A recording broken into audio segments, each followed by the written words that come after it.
So never, never interrupt me, okay? Not if there's a fire.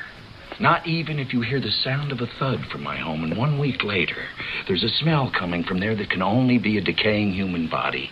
And you have to hold a hanky to your face because the stench is so thick that you think you're gonna faint. Even then, don't come knocking.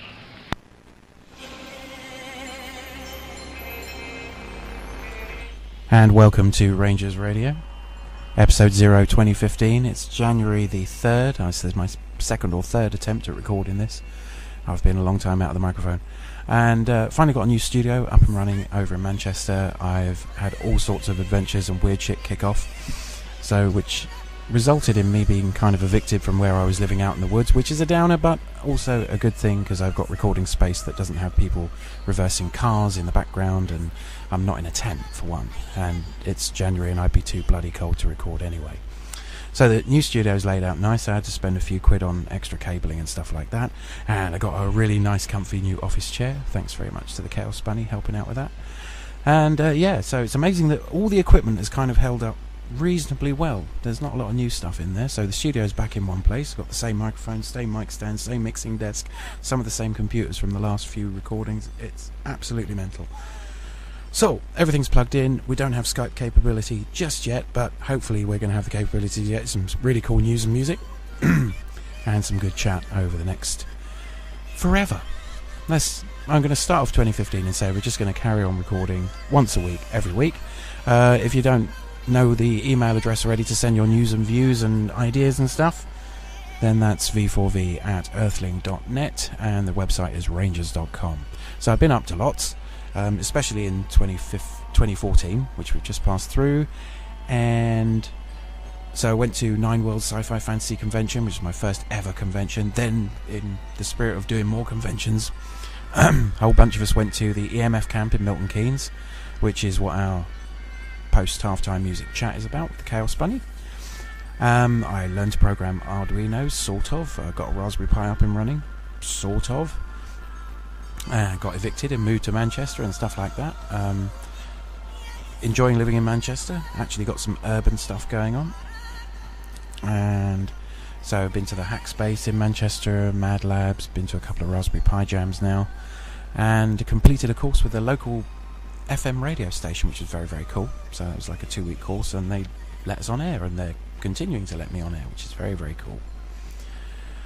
So we haven't got any news for you this week, because this is kind of just me not being so really freaked out in front of a microphone, although I've been doing it live. But when you do it live on FM, you're too worried about millions of other things to actually get nervous and try and bugger about with sound quality. And I have been mucking about with the sound and stuff all over the weekend. So this is my first recording, and no matter how badly this goes, I am putting this out live tomorrow morning.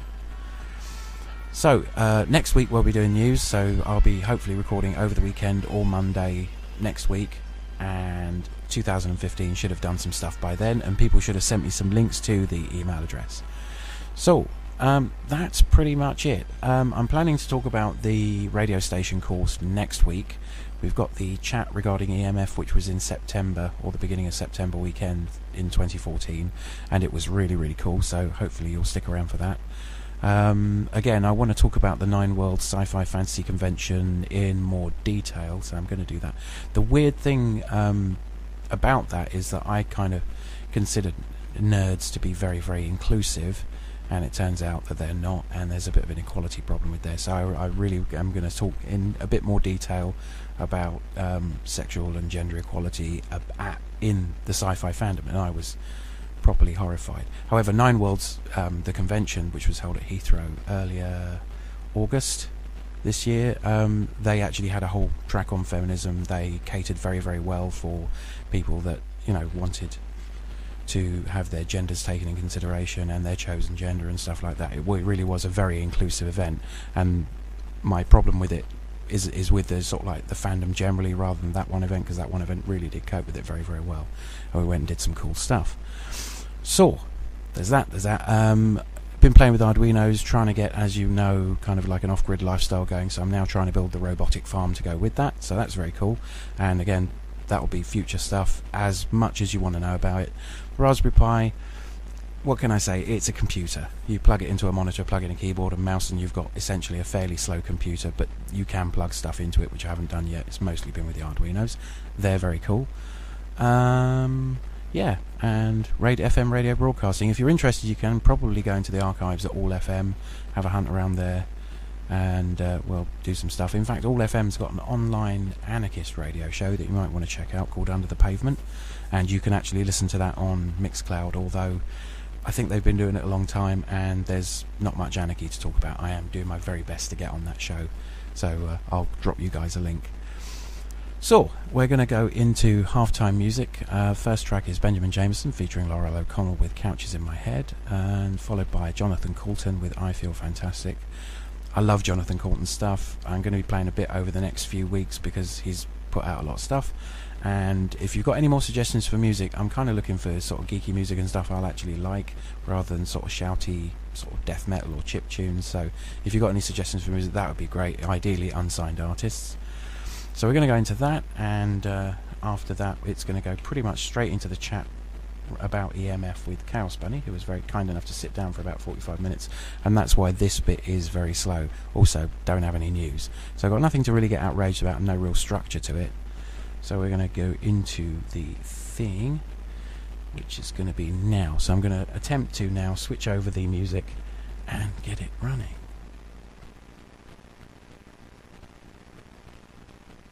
One, two, three, four.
I've been breathing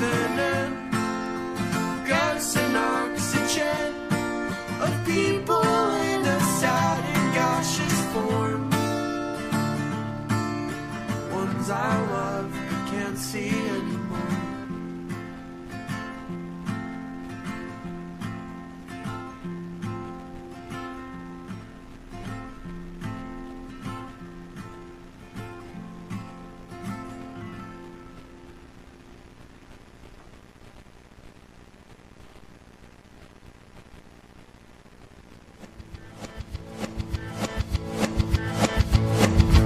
Early when the sleeping pill wakes me, I take a wake-up pill to fill with energy.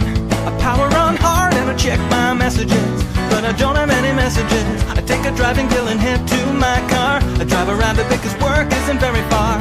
I call my phone and I check my messages, but I don't have any messages. All I know, driving on drugs feels better when they're prescription. All I know is the world looks beautiful, the world looks so damn beautiful.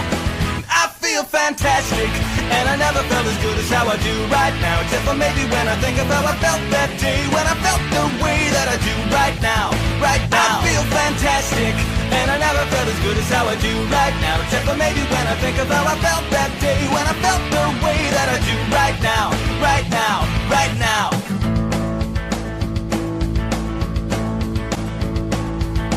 Work is anything but quiet these days. I try to mitigate my concentration haze. I can see the day unfold in front of me, so I take the stairs and hit the gym. The phone is ringing when I get to my desk. What was the stinging's now a sharp pain in my chest. So I take a call the next and just chill, and then it's time for lunch again. All I know is work is easy when you don't stress out about deadlines. All I know is to take my medicine. I always take my medicine. I feel fantastic, and I never felt as good as how I do right now, except for maybe when I think of how I felt that day, when I felt the way that I do right now. I feel fantastic, and I never felt as good as how I do right now, except for maybe when I think of how I felt that day, when I felt the way that I do right now.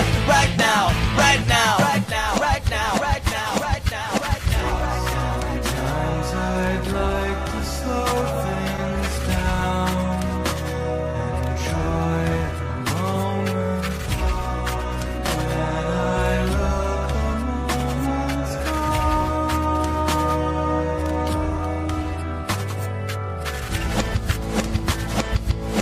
Work is over, but I can't stay to work late. Gotta leave and get ready for my second date with a pretty girl that I met at the pharmacy.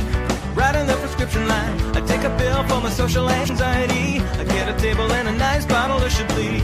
Now it's getting late and there's still no sign of her. I have another glass of wine. All I know is the wine lasts longer when you don't gotta share it with someone. All I know is the steak tastes better when I take my steak tastes better pill.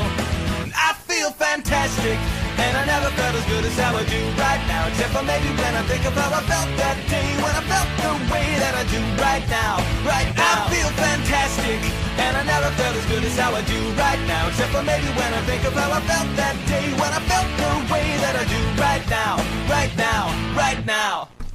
So, as promised earlier in the show, clever thing there, time travel, where I'm now here with Chaosbunny, and we're going to talk about our weekend at EMF.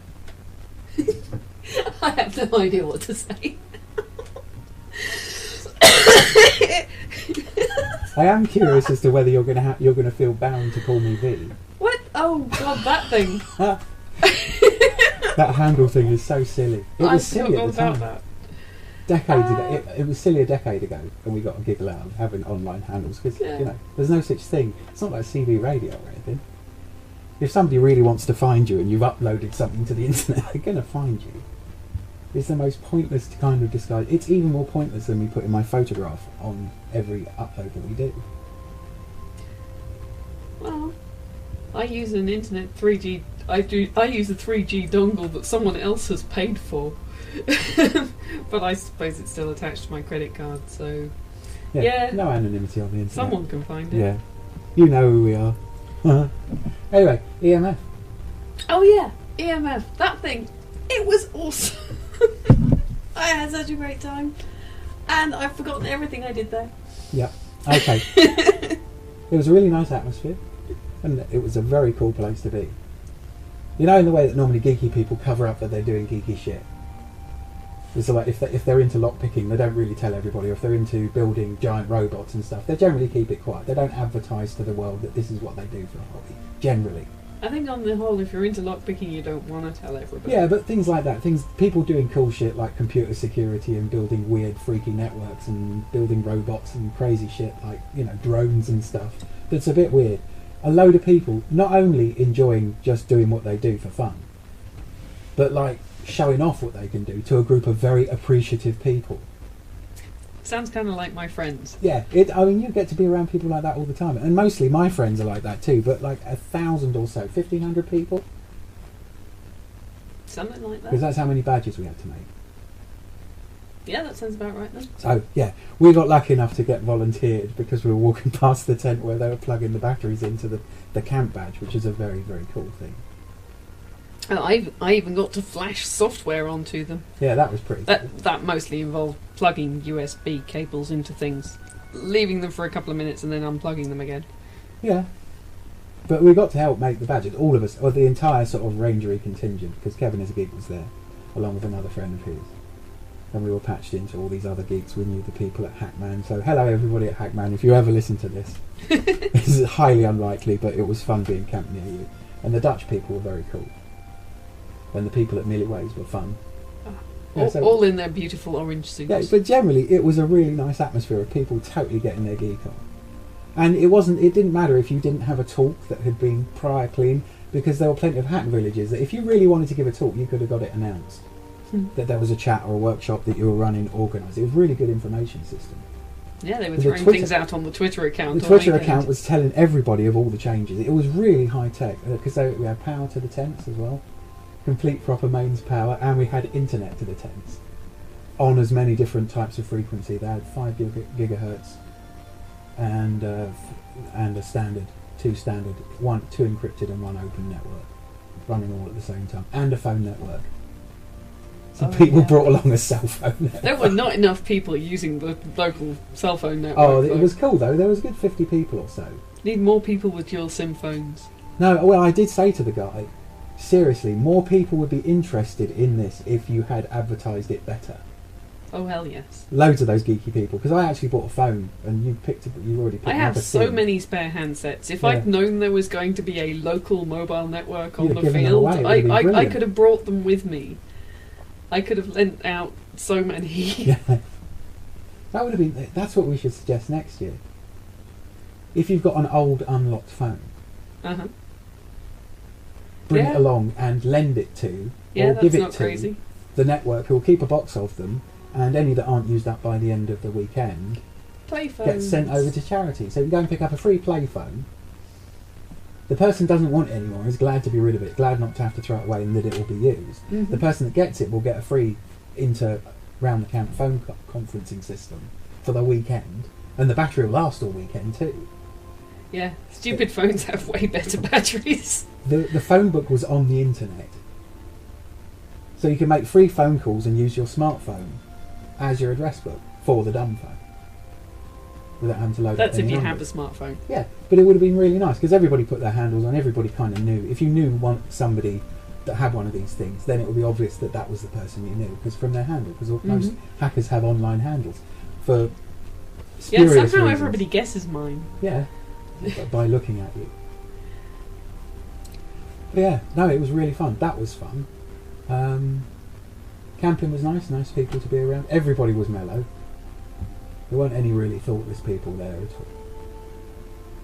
Oh, well, you know, not that I really noticed. sort of few and far between. People weren't thoughtless. They flirted with you. No, there was a duck crash though. There were a few home-built electric vehicles. One was a giant Bath rubber duck. And Which the other crashed. and the other one was a big track, which was far better designed. and they actually had a race, and I'm so sad I didn't get that on tape. I'd have given anything to have recorded a video of the big track versus the big duck race. That would be fun as anything. Because the big track was actually remote control. They hadn't really got the in the vehicle joystick working all that well. Oh, so if anybody wanted to go to drive, you'd be in the thing, but somebody else would be driving it. So they did sort of do that's trusting. They did do things to scare each other and stuff like that. And I think when they got the joystick working, the remote had an override. So the remote person could override the person driving at any time. Oh, that's a serious trust exercise.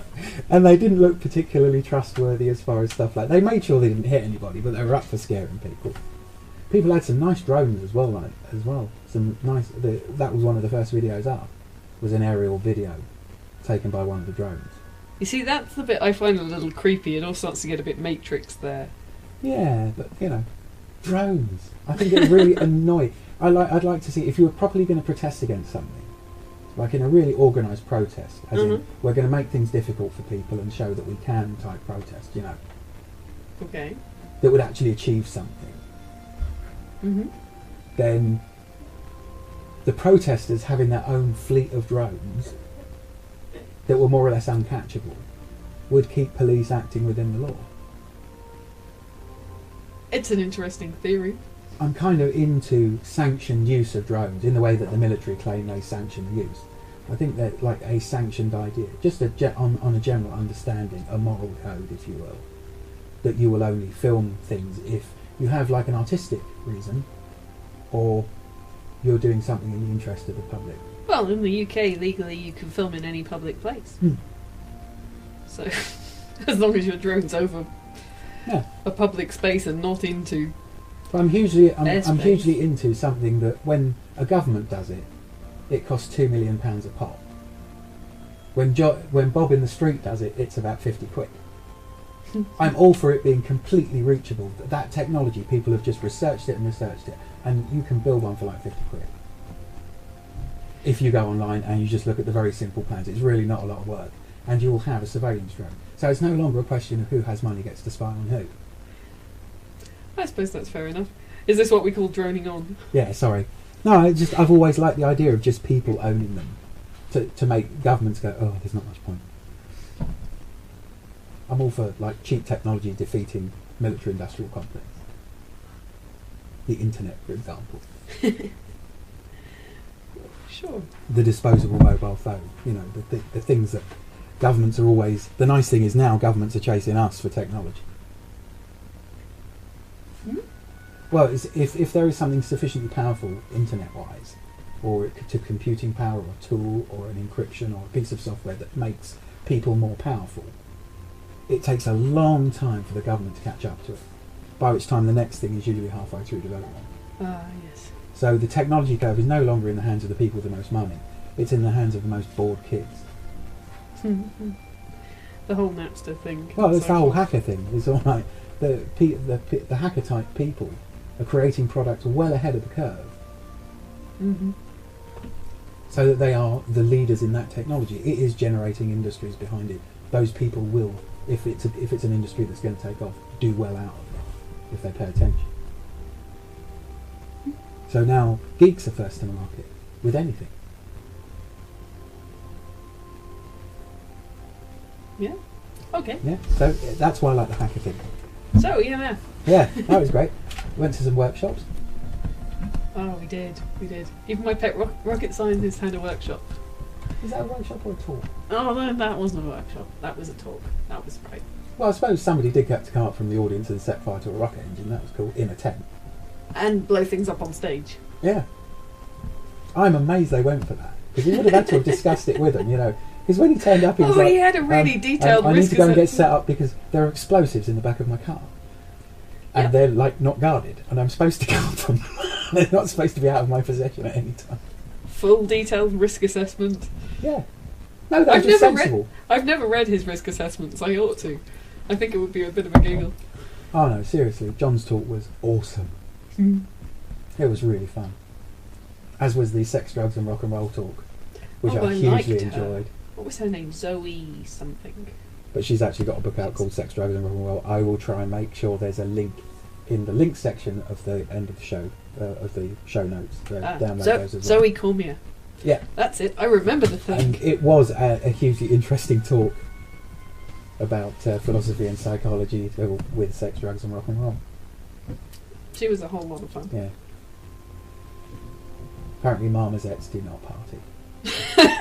That's true. That's true. And even if you give them a tiny marmoset rave. Yeah. So if you want to know what that's about, it's worth either going to the EMF thing, at the EMF website or going to Amazon and looking up the book, because I think she deserves all the book sales she gets, because it was hugely entertaining.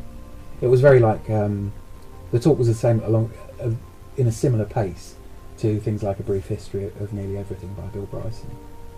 But you're actually learning quite a bit of science and philosophy and history all at the same time as being hugely entertained. If you get a chance to go and see her live, go see her live. I have no idea whether she's on tour with it. I wish they could have got to Cory Doctorow after I've walked across alligators to be in the talk with Cory Doctorow. As it was, Ben Heckendorf. Ben Heck. Oh yeah, Ben Heck. Yeah, Benjamin J. Heckendorf. Yeah, from the Ben Heck show. I didn't make which it to I his just talk. got into. I'd started watching just before, because I was looking at things like the Raspberry Pi and the Arduino and stuff, and his name comes up a lot in association with miniaturising and electronics projects and shit.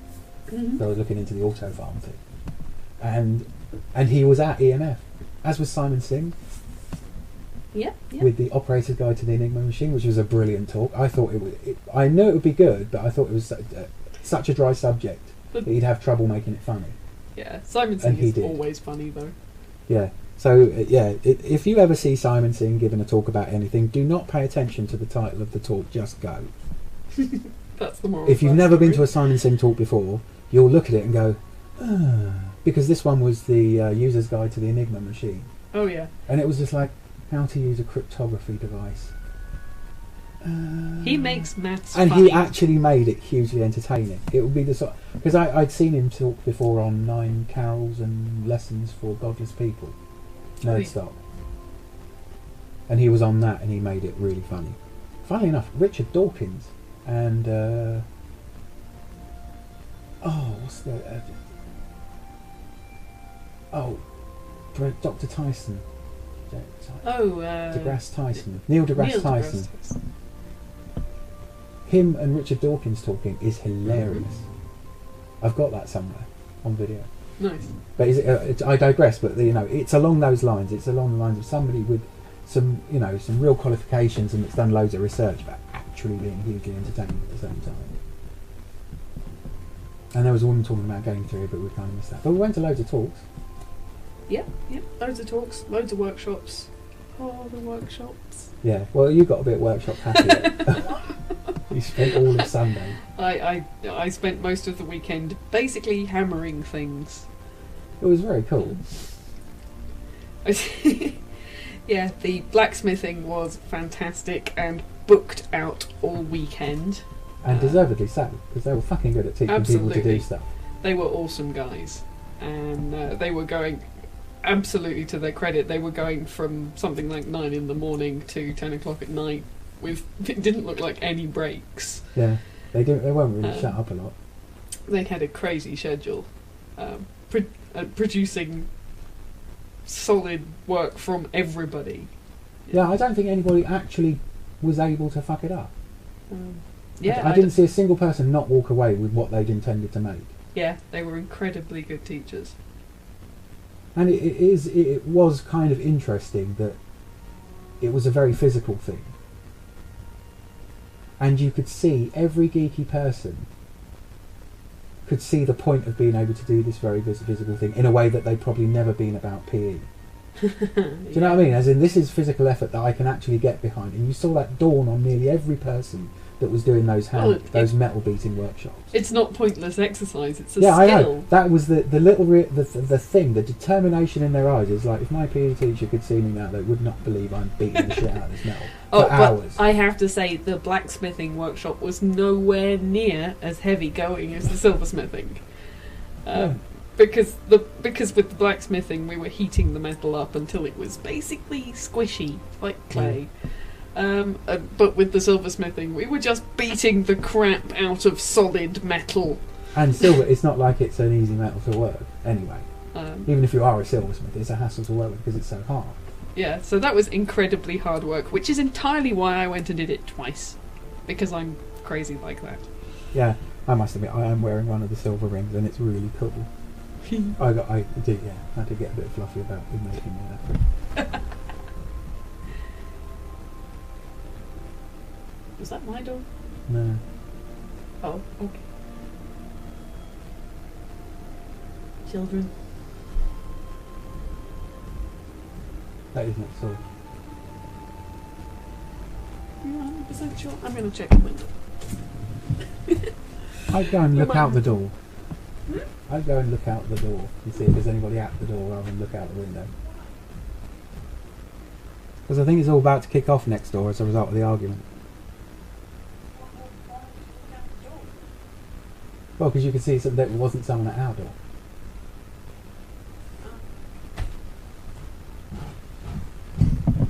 Which I don't think it is.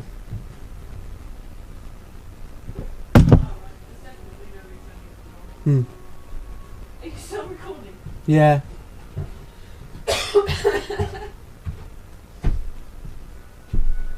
Oh, we were just getting all fluffy. Yeah, it's just as well, really. No, we were getting fluffy. A little bit. So, talks, workshops. Oh, lockpicking. Oh yeah, the lock picking. It's kind of nice to have a larcenous skill. Isn't it? A larcenous skill. Well, it's a larcenous skill. It's like El Bandito. Oh, all the mischief you could get up with that. Get up? Get up to. No, I'd actually say that would be one of the survival skills I would add. Although you don't want that to be your only survival skill, your only reason being. Actually being reasonably good at unpicking padlocks if there was an apocalypse would be pretty frigging handy. Yeah, so it turns out lockpicking is actually pretty easy. Yeah, it is disturbingly easy. I don't know. I haven't managed to pick the locks on this house yet. True. So that it is a huge amount of practice as well. I haven't had a go yet. Yeah. But it turns out it is actually possible. Okay, so it's not possible to pick a lock with a hair grip. You have to use two. Yeah. So yeah, it was kind of fun watching you pick padlocks with hair grips. Once you kind of got the concept of what the lock is doing and which way it needs to turn and where the pressure is, you know, with a small enough tool. Yeah. So I kind of felt like I'd leveled up there. Yeah, that was kind of like high five everybody. Yeah. No, I like doing that. I did get some lock picks because I was like fascinated by it. Yeah, but I've got hair grips on me every day. So they're not the sort of thing you want to order online. Yeah. Somehow. Maybe not. Yeah, so it was nice to be able to get them. I've got a Raspberry Pi as well. I've been playing with that.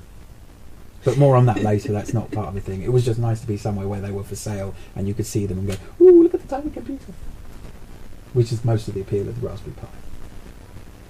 It has to be said. I am a bit guilty about it, but they are. Apparently size matters. No. It wants to be tiny. Tiny. Unlike everything else. And more workshops. Oh, workshops and more workshops. There was knittle rope making as well. Yeah. Which Viv was rubbish at. I was a bit crap at it, but I had actually done it before. But the thing is, I find it really impossible to do unless the fibres are dried out. Yeah. Which we didn't have time to do. I made decent strings though. The best thing about you're blaming the tools, you know. No, I was crap at it, but it was just like I found it very difficult, and I'll admit to that. But I would advocate using metal fibres anyway as string. You don't necessarily have to learn how to weave them into usable rope. They're plenty strong on their own, just twisted round. Yeah, but that's another skill. My favourite bit about that was stripping the leaves off the nettle without gloves on. Yeah. I really enjoyed that. I did end up with tingly palms for a while afterwards. Did you? Did you sting yourself? Oh yeah. But then I had a date like that. So I was really pleased that I got all the leaves off the nettle without stinging myself once, and nearly everybody that wore gloves managed to sting themselves. That was really funny. Because they were doing it much slower and more gingerly because they had gloves on. Yeah. They tended to sting the bit that wasn't covered by the gloves, where if you do it really quickly, you're focused on... I wasn't wearing gloves either, but No. I wasn't... my grip's not quite as strong, so Yeah. I had to do it a couple of times before I could actually get all the basically stings. start from the base of it and just move your hand really quickly, like super speed, while gripping it really tightly, all the way up the thing. It will take off all the leaves. To be fair... without stinging you. To be fair, it was the first weekend I was using the hand that I broke, so... Yeah, cool. I mean, I was just saying, that was my cool moment But you didn't flinch from stripping them with your bare hand anyway, even though you thought you were going to get stung. Hell, I've had nettles in worse places than that. Yeah. Well, me too, actually. Anyway, so nettle string was very good. There were lots of... And arm knitting? Arm knitting. Not How did so we good. feel about the arm knitting? No, I thought it was... The V did not enjoy the arm knitting, it has to be said. I didn't. I was a sad V. I think somebody might have a trouble with coordination a little bit. Oh, yeah, probably. Did you see me play guitar? Not often. No, that's why. I really find it hard to follow someone doing a really complicated hand motion. I reckon I know what that is. It's because I hated hand actions on songs as a child. Yeah, I can see that. So it would have made it even worse if we'd been doing it to music. Oh. Arm knitting to music? I don't dare think. Shall I make up an arm knitting song? Only if there's going to be someone standing by with sharp scissors to cut me free of myself. And I try and keep up. Okay then. I think we can arrange that. Yeah, I don't like arm knitting. So that's probably the only bit of EMF you didn't like. Yeah. It was funny. What the only one social thing I did find amusing was that people would completely lose their mind if any of the toilets filled up. But that's because these people don't go camping. It has to be said. If you camp a lot, they were pretty grossy by the end of the weekend. They were, but it wasn't nearly as bad as people were freaking out that it's one of these toilets isn't very clean. But I'm rather thinking that most of these people had not been to your average everyday music festival because it was far cleaner and far more pleasant than most music festivals I've been to. Or if you've been out in the woods, your standards, what you require from going to the loo really goes down the tubes if because you are like, there's a bit of woodland over there, I'll go and have a piss there. If it would have been really bad, we would have made alternative arrangements or dug a hole or something. Go dig a hole. Yeah, it's fine. I think I'm pretty sure we actually both had spades. I had my shovel. Yeah, I had my little shovel with me. Yeah, so we would have been okay. But yeah, people did get a bit grumpy about anything being less than sparkling clean, which what was essentially a nerd version of a music festival. Yep, in a field. And there was music. They could have been done with. We could have done with some more dance-friendly music. Anyway. It was all a bit. And I don't really dance a lot. I would have just liked some sort of party that wasn't Nintendo chip tunes or shit. Because now it's nicely ironic, but when I was a kid, you'd hear that all the time. It just drive you crazy because you wanted to play the computer game. I did play Nyan Cat for you. I did that especially for you. What, a cat? Yeah. Oh yeah, we rickrolled this. We Nyan Cat rolled the side. Is that what it's called now? The Nyan Cat version of Rick rolling? Yeah, Nyan Cat rolling.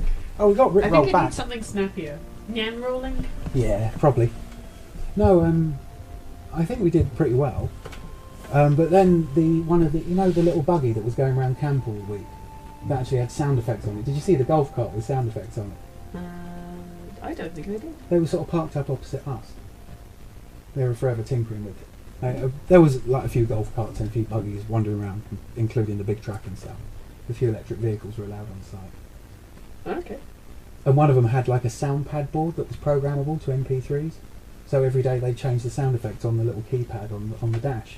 Yeah. So when he was driving along one time and he actually had the laser sounds from the TIE fighters on Star Wars. So tear. Somehow that managed to entirely pass me by. But he had Rick Astley Never Gonna Give You Up as one of the punch sounds. He rickrolled us. That's why we knew Nyan Cat. Oh yes, that was why I started Nyan Catting. Yeah, it was a fun time. We had radios for a little bit of the day. We did. Played with them, we were geeky.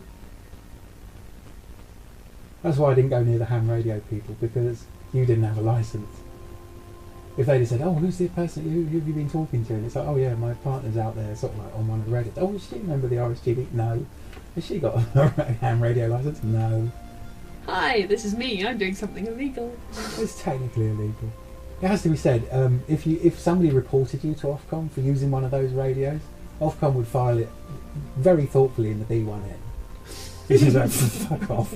We find a random woman somewhere in the UK. You don't know her address. You don't even know her name, but she was naughtily using a ham radio. Oh yeah, the chopper's being launched right now, mate. Thunderbird 2 is being dispatched to find this woman. We'll go and find her and tell her she's been a bad girl and give her a spanking. That's all we're going to do for about 6 years is try and find this bloody woman from a photograph. Oh, piss off.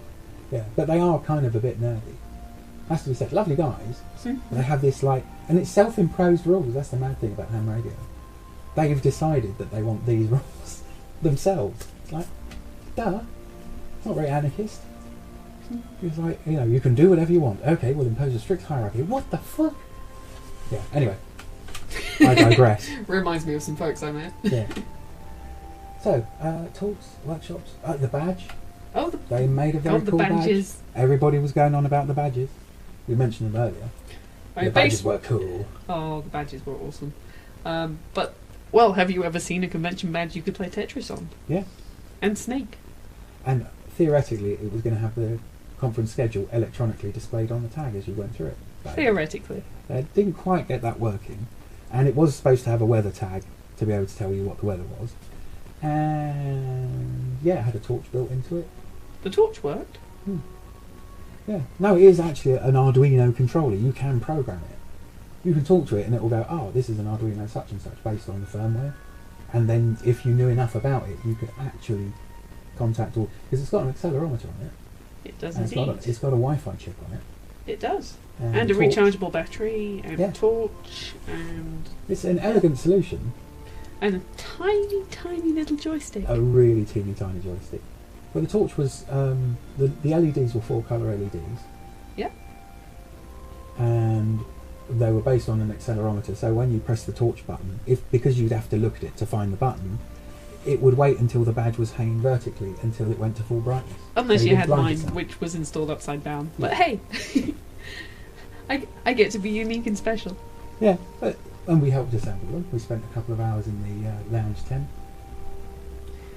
Yep, that was pretty fun. Plugging batteries in and testing the bits. And I think everybody, our entire encampment, went and did a few hours of that. Yeah, one of the guys did soldering. Several of the guys were helping. Kevin was flashing. Yeah. We were all flashers. Yeah. Yeah, so it's cool. We had an amazing time. It was really like a nerd music festival. And I had some guys, including someone you know, doing CNC and laser cutting. Oh yes, that's true. Yes, my friend with the laser cutter, proper evil genius. Yeah. Lots of very cool people, including most of the major hacker spaces sent people, including from Holland and Germany and stuff like that. That was cool. Yeah, nice international crowd. Yeah, loads of interesting people. It was just really good. Good food. The takeaway food was pretty damn good.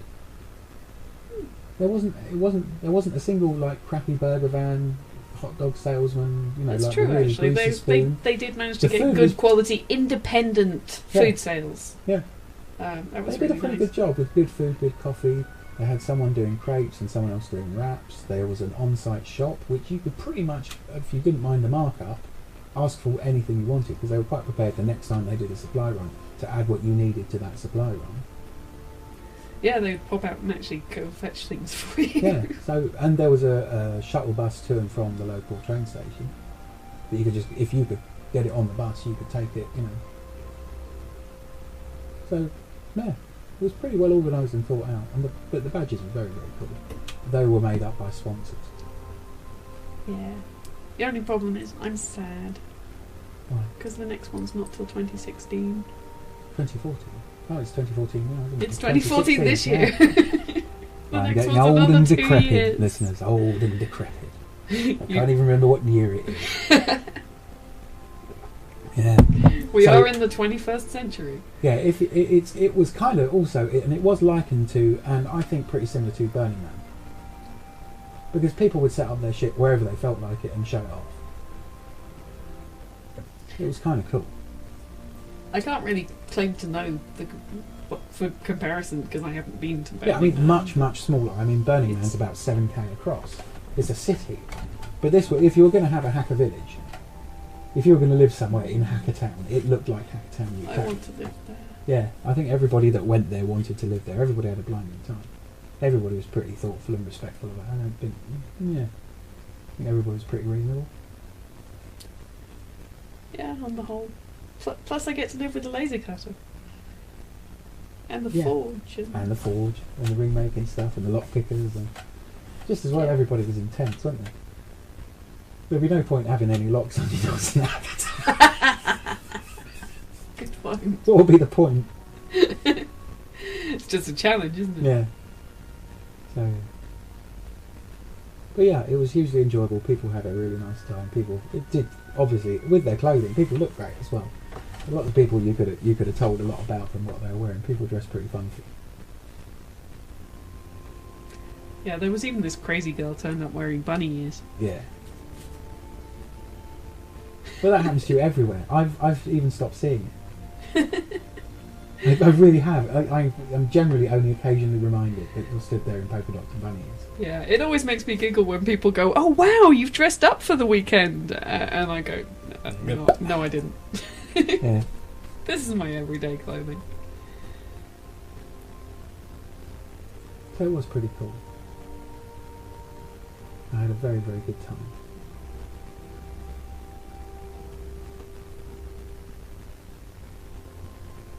Would go again. I don't think we miss anything. Would buy again. Printed. Oh, and the retro gaming tent. Oh yeah. That was pretty cool. Having a whole marquee filled with arcade machines and old computers. Oh, watching my girlfriend play Pac-Man. Yeah, and they have Ms. Pac-Man as well. Biggest grin of glee on her face. Which is really rare. Yeah, there's loads of really odd games and stuff. And that was running 24/7, as was the lounge. The lounge was open 24/7, and the bar was open until very, very late indeed, as I recall. And it seemed to go on through the night. I mean, I just got tired because you woke up in the morning and go, "Oh, there's so much stuff I want to do." The guy talking about hexayurts, there were conversations about how they made the badge, how they'd organised the convention. A bunch of people had built a Starship simulator and fitted it into a caravan and actually programmed a graphics engine so 3 people could play a game as crew of the spaceship at once. And this thing had special effects, light switches, all the consoles had been hand designed and were completely different. It wasn't just like a bunch of keyboards. They built all the buttons for the controls on the nuclear power, the nuclear generator, and power management and the piloting. It was all different from the gunnery position. Yeah, and I think they were showing video output in the bar. The video output from everybody's game was piped straight into the bar via Wi-Fi. So and that was, and they demonstrated the technology in the talk about how we did it, because they fired it up, and the guy on stage was talking on phone to the guy in the caravan, and it was being broadcast. The sound was coming out because there was no microphone in, because they never had to speak to someone inside the spaceship. Yeah. Because they're playing the game. So they actually had a pick up in the spaceship that actually came out to the TV. So the guy had a conversation with the guy in the caravan 300 yards away, live, during the demonstration. It was mint. Yeah, that was a really cool thing. I did want to go. I never got round to playing it. I missed that one. I want more. If I go again, I'm going to have to clone myself, because I need to be in 3 places at once. It was one of those things where you couldn't possibly attend everything you wanted to go do. There was that much to do, and we weren't interested in a lot.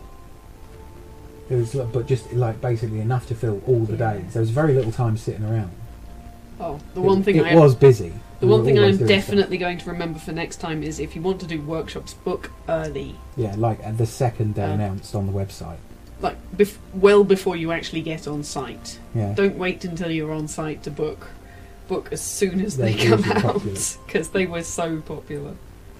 Yeah, I think next year, if the whole Rangers Radio thing builds up, I am going to try and get some recent shows to them and volunteer ahead of time to do a radio slot.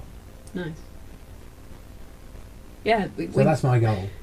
We never ended up going to visit the radio folks. Well, I did, but it was unattended, which I thought was woefully, foolish, given that I was on site. And I was like probably the least anarchistic tinker with shit person on the entire site. Because, it was a site full of hackers and they left the radio station unattended. Yeah, but I was so they got close. away with it. I was so close to just walking in and just sort of find out where the main mix desk was. and just sitting down and doing a show without any authorization. I think if I remember rightly, the only reason we didn't was there was something else. There was something else we wanted to go and do. Yeah. Yeah, but that's the problem with EMF. But I think I think that's my promise to myself. If I get this up and running and start recording regularly, I'm going to submit a tape, or we're going to submit the link to the website to EMF next year. Sounds well, not next year. Oh, in 2 years. Not till 2016. Not till 2016. Oh, yeah. But seriously, if you're within the sound of my voice on the Tinterwebs, and it's at all possible for you to go to a geek fest, I would say this was extreme. It was like loads more British than DEF CON. It was a really English thing. It was a really nicely English thing, but with, it was the countries that sort of like kind of like that. The people from Holland were just having a ball because basically it was a field full of slightly eccentric people who all had fun things to do. There was no way you could have stopped every single person wandering around and asked them a few questions about what they enjoyed doing, and they would have come up with a fun thing. You could have stopped anybody walking around. You could have just bumped into them and said, "Tell me something interesting that you do for fun," and there would be just 5 million answers, all interesting. I might try and get a social movement going at EMF next year. A social movement? Yeah. What do you mean by that? I mean sort of little communal areas where people that are feeling really sociable but didn't necessarily come with anybody, like a conversation arena. I think that was called the lounge. No, but I think actually set it up and sort of like, because I think it's one of those things, if you build it, they will come. If you are in this circle of seats, you have basically come there so you can have a conversation, possibly with a complete stranger. Yeah, okay. They actually set it up, and I think it will be one of those things that people will meet lifelong friends there. I think it's worth a go. I think it just, because it's weird, because everybody kind of knew that they could talk to anybody, because the people that were there were that kind of person. Did you notice you could walk up to anybody's machine, anybody's sort of store, especially if they were busy with a project. Anybody's thing that they had made. Every single person there, I guarantee you, was pleased as punch that you shown an interest in what it is they'd spent all this time doing. Every geek wants to talk about their project. And every geek was so pleased that you were even interested, because geeky people are spread out. Generally speaking, they've got a lot more non-geeky people around them. So it's really tedious for them to talk to non-geeky people about what it is they've done. And usually the non-geeky people won't find it amusing or intriguing or fascinating. Whereas other geeks of different disciplines, of different sort of interests, when they meet someone that's built a giant big truck or decided to build an arcade, an amusement arcade in a tent, or has decided that it would be fun to have a phone network set up for like 2 kilometres. Everybody thought their project, wouldn't it be fun if we did that? And then gone and learned all these skills and done it. That's always interesting to other geeky people. It's what we want to hear. We want to hear that it's possible to do crazy shit. And run up and squeal with glee and bounce up and down and play with the toys. Yeah, it was full of toys. From forges, from really Stone Age type stuff, to nettle string, all the way up to, drones and motorised vehicles and crazy shit like that, and sort of spaceship simulators. It cost us about 50 quid. I do think it's pretty funny that I went to a geek festival and there's all this high-tech stuff going on, and I basically spend the whole weekend learning Stone Age skills. It was cool. I'm quite tempted to actually do the fire by flint and steel next year. In 2 years' time. I think that would be a great workshop to run. Yeah, I think people would really dig that, because they dug the nettle string thing. It was like, yeah, okay, it's really primitive. This is why we don't do this, because it's a hassle. But yeah, I think fire by flint and steel, if we can get somewhere to do it, would be fun, because that's really amazing. People love that. As a thing to learn how to do it, it's really fun. Yeah. Because most people can follow instructions, enough instructions to do it. Yeah, the only issue might be about whether or not fire is allowed on the site. You might have to figure out a way to get it off the ground. Literally. Yeah. Because it was a stubble field. Yeah. But yeah, it was fun. I enjoyed it hugely. There was just so much to do. You could, if you're remotely geeky, you wouldn't be bored. In fact, if there is a 2-hour slot, you'd probably be quite glad. Just be like, Just going to sit down and not do anything. There's a lot of thinking involved, a lot of interesting ideas. Yeah, actually finding time to do things like eat and sleep. I shall put a link to the Hexia guys video because that's totally in everybody's interest. That'll be in the Recomedia. Oh yeah. And also the flyover. So if you weren't there and you were at all able to get there, you're going to be sad that you weren't there if you were at all geeky. Because it was brilliant. Hugely. I'm surprised there were still tickets for sale on the day. Yes, although apparently the 2012 one sold out completely. So I wouldn't guarantee being able to buy tickets on the day for future ones. But yeah, very cool. Take the family. It was a nice site. Good showers, good loos, good food, good bars. There were 3 bars on site.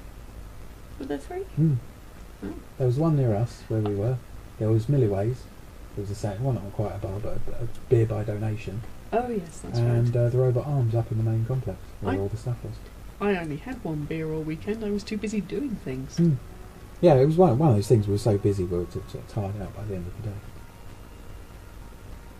But yeah, would do again. Well worth the money every time. Yeah, I'm feeling homesick. Can I go back now? Yeah, it was the geeks have landed. Oh, that Ben Heck's talk was really funny. When he started talking into it and he started going, and then I had to replace the Z80 chip and repower the thing, and he said, at this point, people's eyes are normally glazing over. And he said, did you want to hear about how I programmed the graphics bus? And a roaring, yes! And he went into great and nerdy detail as a result. It was brilliant. It was that sort of place. I was busy hammering things at this point. Yeah, I mean, the average IQ, I must have been dragging down the average IQ on that campsite.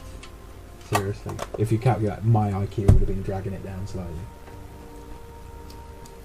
There were some smart people there. They even launched a near Earth orbit balloon, a weather balloon, while we were there. Oh yeah, I and forgot tracked about it, that one.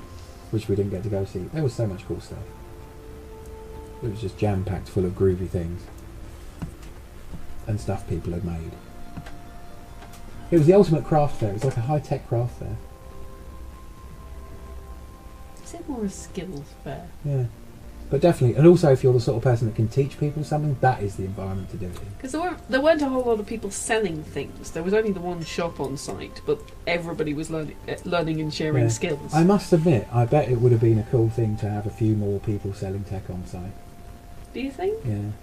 I'm not sure. I liked the fact that nearly everybody that was doing stuff for free or for cost, or just teaching people how to do things for themselves. I liked the fact that it wasn't heavily commercial. I would have kind of liked to have seen a non-profit organisation or two that was doing something along those lines. Possibly, it was an alternate sort of business paradigm. Yeah, possibly. So educational systems that could do with selling a few of these, so the money goes back into. I kind of like to see that. But yes, definitely volunteering for various things. EMF 2016. Yeah. I do want to help out. If I'm alive, I'm going back. Yeah. So that's all we have to say about that. There will be links to the website, the wiki, and the Twitter site for EMF, because all the talks are going up online. So they'll announce when those are up, and details about all the other stuff. And probably, if you leave yourself on the Twitter account, it will be EMF 2016's update. And I thoroughly recommend, if you're at all able to go, it's well worth it. Oh, yeah, can't agree more. So this is V and Chaosbunny signing off. We've had a great time chatting about it. Hope you enjoy it, and we'll put you back to the rest of the show.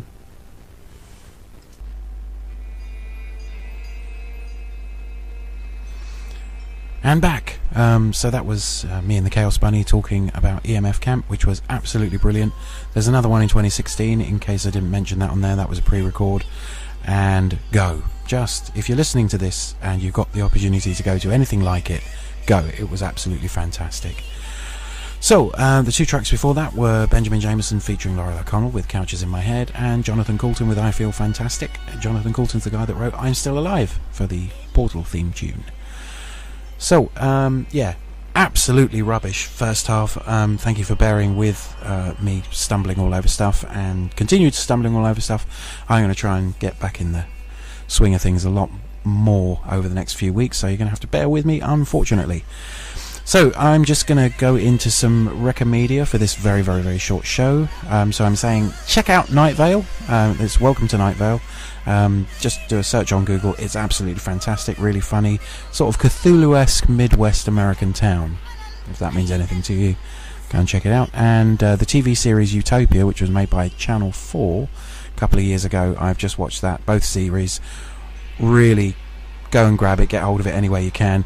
It's actually being remade as an American remake by David Fincher, who did Fight Club, and I'm actually quite looking forward to the American version, because there was supposed to be 3 seasons of it and they only made 2 for Channel 4, so kind of looking forward to that. And the other top pick of the documentaries would be Andrew Marr's History of the World. 8 episodes, an hour long. Don't care how you get it, go get it. If you ever wanted like a crash course in history, 8 hours of your time and you'll have a very good idea of what world history means. And yeah, more structure show next week, and we're going to go out with another Jonathan Coulton track, The Princess Who Saved Herself, which is really brilliant. And I'm going to leave you with that. So thanks very much for listening, and I'll be better next week is the kind of thing. So yeah, take care all. Get in touch at v4v at earthling.net and go to rangers.com. We're going to start rebuilding all that now. I've got actually somewhere sensible to record. And thank you to everybody that's been producing media in the interim. Really appreciate it, keeping the complete idea of Rangers alive, doing a very good job. Rangers Oz, and also the Rangers A to Z being done by Angel, Rangers Oz being done by Harlequin, and everybody's done a really good job. And anything that was done in the interim that we've got uploaded to you was really, really cool. Thanks to everybody who's sort of staying in the RC and keeping this whole idea of a community media show alive. So we're going to go for that, and yeah, see you next time.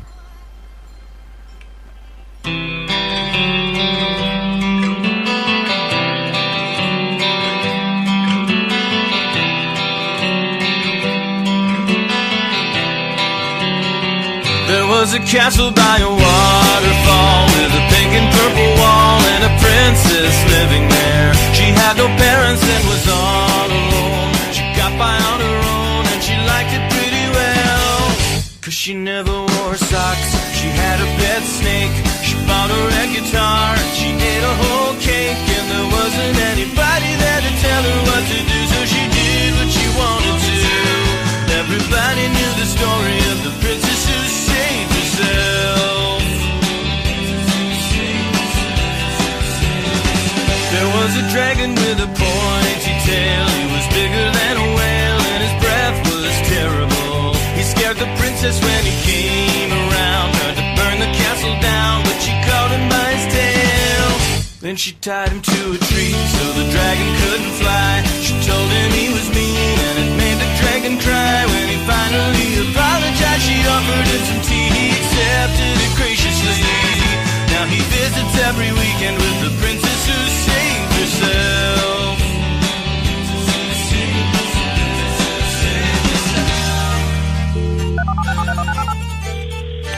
Hello? Hey, beautiful. Prince Philip. Oh, hi, Philip. Yeah, we met at the ball. I was the handsome one who was wearing Hey, Philip, tell me if this sounds like a phone hanging up. Yeah, it totally does. Hello? Oh, I see. There we go. Hello? V5 bum. I smell the... Oh, come on! There was a witch who was an evil queen. She was wrinkled, old and green, and she hated everyone. She saw the princess in her silver gown, put the poison apple down, asked her where she bought her clothes. So they got the witch a dress, put some makeup on her face. They started up a band and the dragon played the bass. Every Saturday they play until their fingertips are sore. Mostly math, rock and cuddlecore. And they call themselves the kingdom of the princess who saved herself. The princess who saved herself.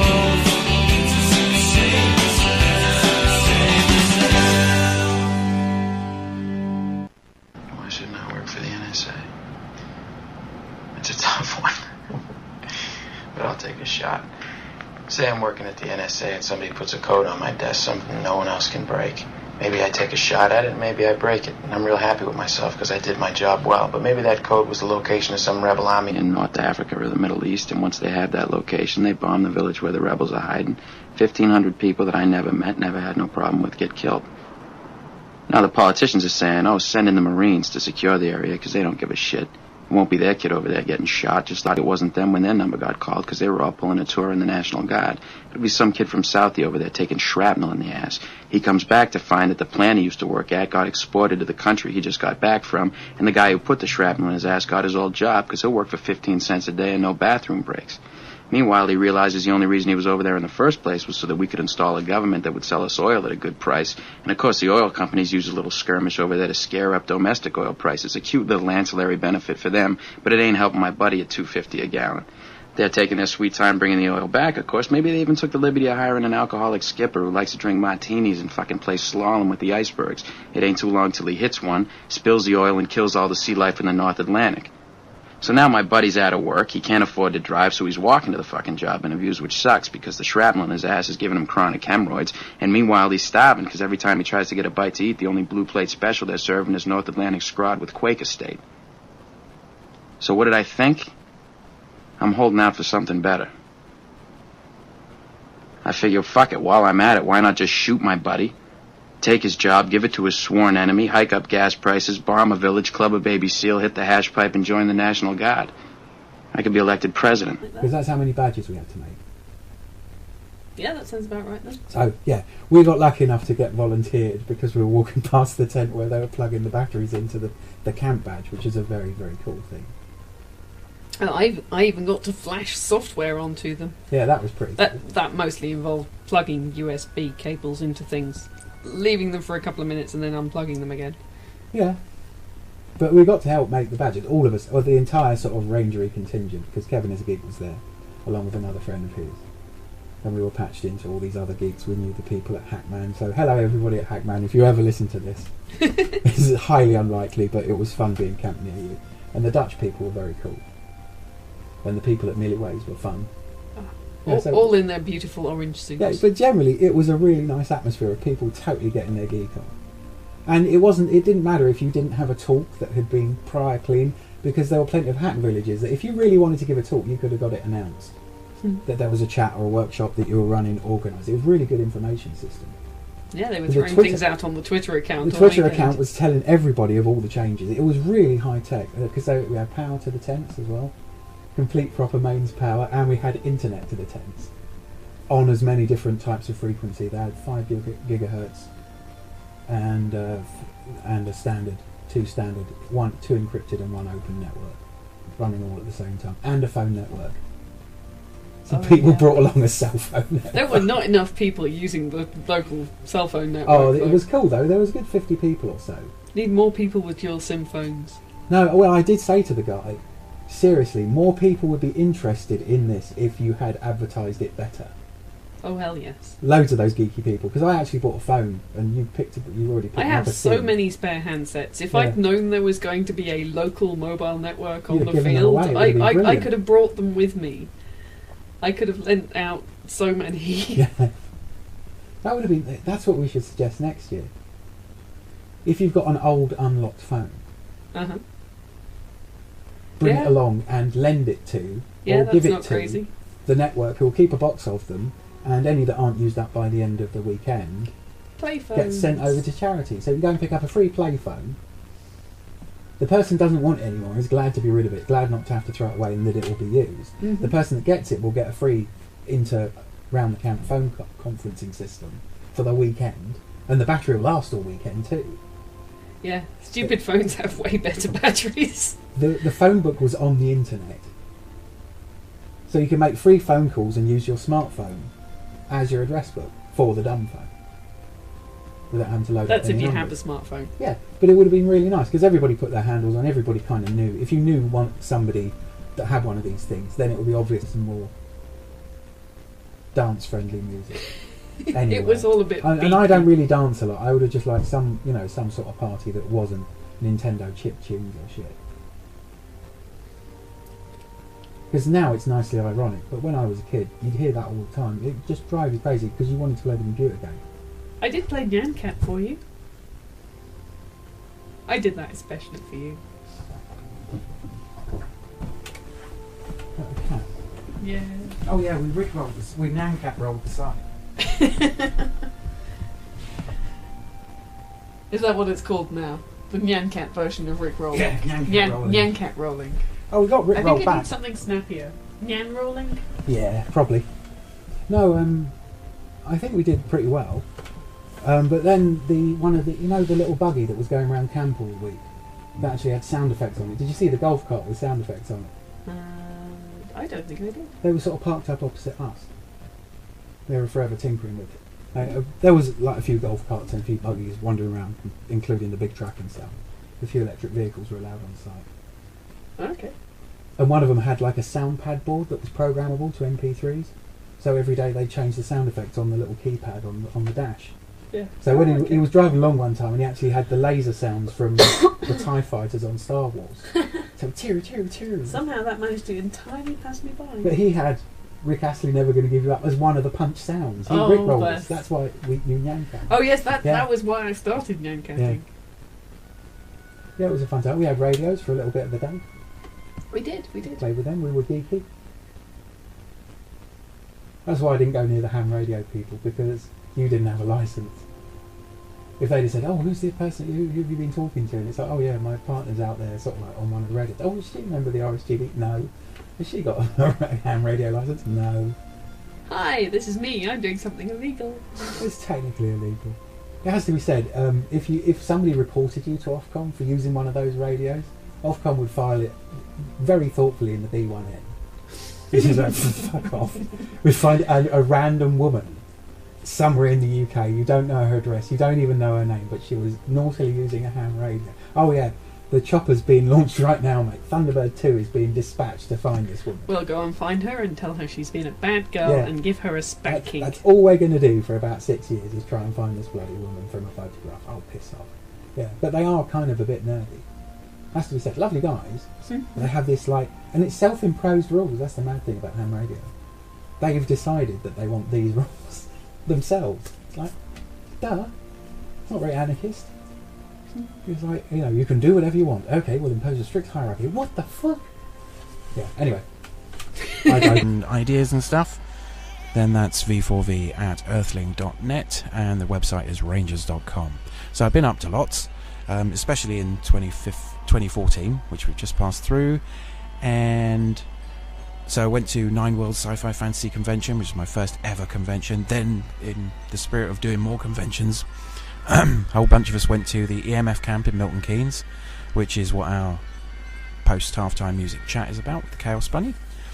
I learned to program Arduinos, sort of. Got a Raspberry Pi up and running, sort of. Got evicted and moved to Manchester and stuff like that. Enjoying living in Manchester. Actually got some urban stuff going on. And so I've been to the Hackspace in Manchester, Mad Labs, been to a couple of Raspberry Pi jams now, and completed a course with a local FM radio station, which was very, very cool. So it was like a 2-week course, and they let us on air, and they're continuing to let me on air, which is very, very cool.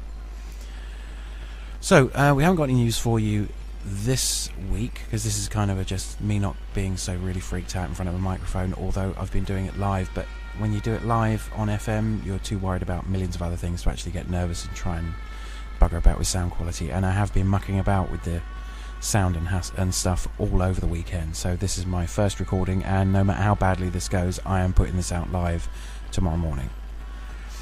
So next week we'll be doing news, so I'll be hopefully recording over the weekend or Monday next week, and 2015 should have done some stuff by then, and people should have sent me some links to the email address. So that's pretty much it. I'm planning to talk about the radio station course next week. We've got the chat regarding EMF, which was in September, or the beginning of September weekend in 2014, and it was really, really cool, so hopefully you'll stick around for that. Again, I want to talk about the 9 World Sci-Fi Fantasy Convention in more detail, so I'm going to do that. The weird thing about that is that I kind of consider nerds to be very, very inclusive, and it turns out that they're not, and there's a bit of an equality problem with there. So I really am going to talk in a bit more detail about sexual and gender equality in the sci-fi fandom, and I was properly horrified. However, Nine Worlds, the convention, which was held at Heathrow earlier August this year, they actually had a whole track on feminism. They catered very, very well for people that, you know, wanted to have their genders taken in consideration and their chosen gender and stuff like that. It really was a very inclusive event, and my problem with it is with the sort of like the fandom generally rather than that one event, because that one event really did cope with it very, very well, and we went and did some cool stuff. So there's that. Been playing with Arduinos, trying to get, as you know, kind of like... Hello? Hey, beautiful. Prince Philip. Oh, hi, Philip. Yeah, we met at the ball. I was the handsome one. I was wearing Hey, Philip, tell me if this sounds like a phone hanging up. Yeah, it totally does. Hello? Oh, I see. Here we go. Hello? Fee-fi-fo-fum. I smell the... Oh, come on! There was a witch who was an evil queen. She was wrinkled, old and green, and she hated everyone. She saw the princess in her silver gown, put the poison apple down, asked her where she bought her clothes. So they got the witch a dress, put some makeup on her face. They started up a band, and the dragon played the bass. Every Saturday they play until their fingertips are sore, mostly math, rock, and cuddlecore. And they call themselves the kingdom of the princess who saved herself. The princess who saved herself.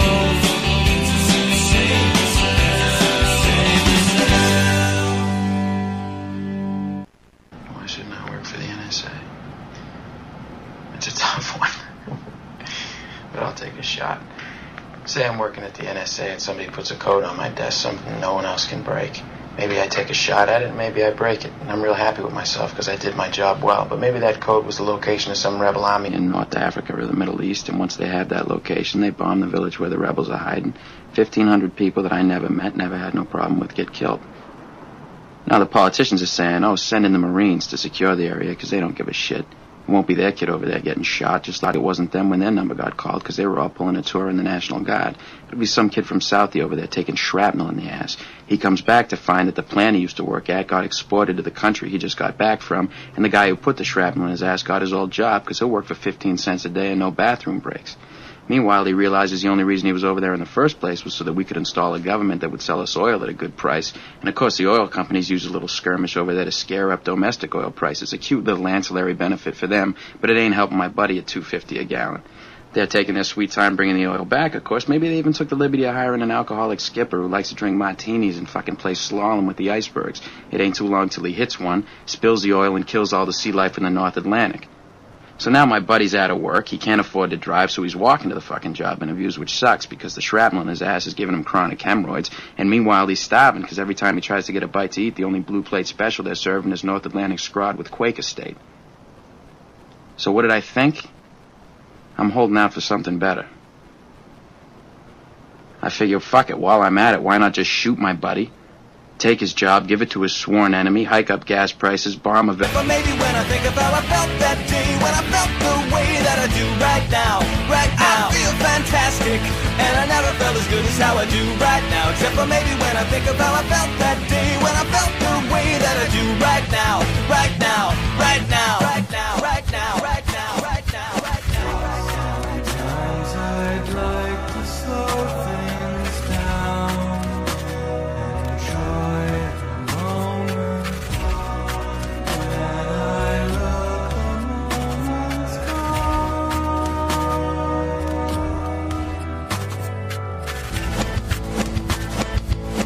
Work is over, but I can't stay to work late. Gotta leave and get ready for my second date with a pretty girl and a man at the pharmacy. Writing the prescription line, I take a pill for my social anxiety. I get a table and a nice bottle of Chablis.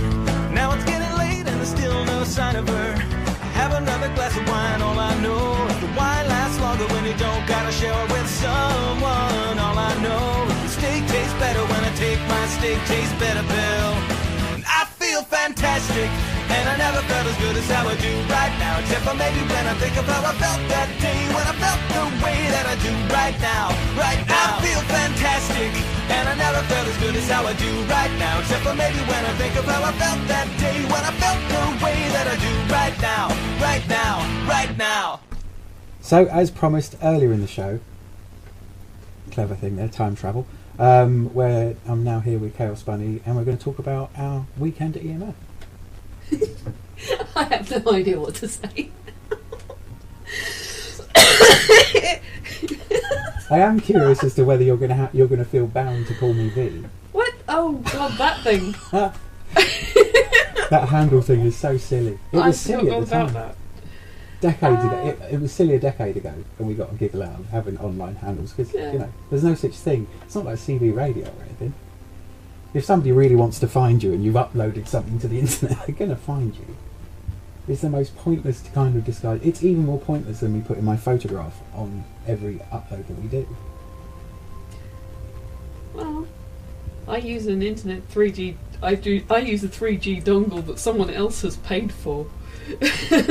But I suppose it's still attached to my credit card, so yeah. No anonymity on the internet. Someone can find it. Yeah, you know who we are. Anyway, EMF. Oh yeah, EMF. That thing. It was awesome. I had such a great time, and I've forgotten everything I did there. Yeah. Okay. It was a really nice atmosphere, and it was a very cool place to be. You know, in the way that normally geeky people cover up that they're doing geeky shit. It's like if they're into lockpicking, they don't. So that they are the leaders in that technology. It is generating industries behind it. Those people will, if it's an industry that's going to take off, do well out of it if they pay attention. So now geeks are first in the market with anything. Yeah. Okay. Yeah. So that's why I like the hacker thing. So EMF. Yeah, that was great. Went to some workshops. Oh, we did. Even my pet rocket scientist had a workshop. Is that a workshop or a talk? Oh no, that wasn't a workshop. That was a talk. That was right. Well, I suppose somebody did get to come up from the audience and set fire to a rocket engine. That was cool, in a tent. And blow things up on stage. Yeah. I'm amazed they went for that. Because we would have had to have discussed it with them, you know. Because when he turned up, he was like... he had a really detailed I risk need to go and get assessment. set up because there are explosives in the back of my car. And they're, like, not guarded. And I'm supposed to guard them. They're not supposed to be out of my possession at any time. Full detailed risk assessment. Yeah. No, that's just sensible. I've never read his risk assessments. I ought to. I think it would be a bit of a giggle. Oh no, seriously, John's talk was awesome. It was really fun. As was the sex, drugs and rock and roll talk, which I hugely enjoyed. What was her name? Zoe something. But she's actually got a book out called Sex, Drugs and Rock and Roll. I will try and make sure there's a link in the link section of the end of the show, of the show notes. Download those as well. Zoe Cormier. Yeah. That's it. I remember the thing. And it was a hugely interesting talk about philosophy and psychology with sex, drugs and rock and roll. She was a whole lot of fun. Yeah. Apparently marmosets do not party. That's true. That's true. And even if you give them a tiny marmoset rave. Yeah. So if you want to know what that's about, it's worth either going to the EMF thing, the EMF website, or going to Amazon and looking at the book, because I think she deserves all the book sales she gets, because it was hugely entertaining. It was very like the talk was the same in a similar pace to things like A Brief History of Nearly Everything by Bill Bryson. But you're actually learning quite a bit of science and philosophy and history all at the same time as being hugely entertained.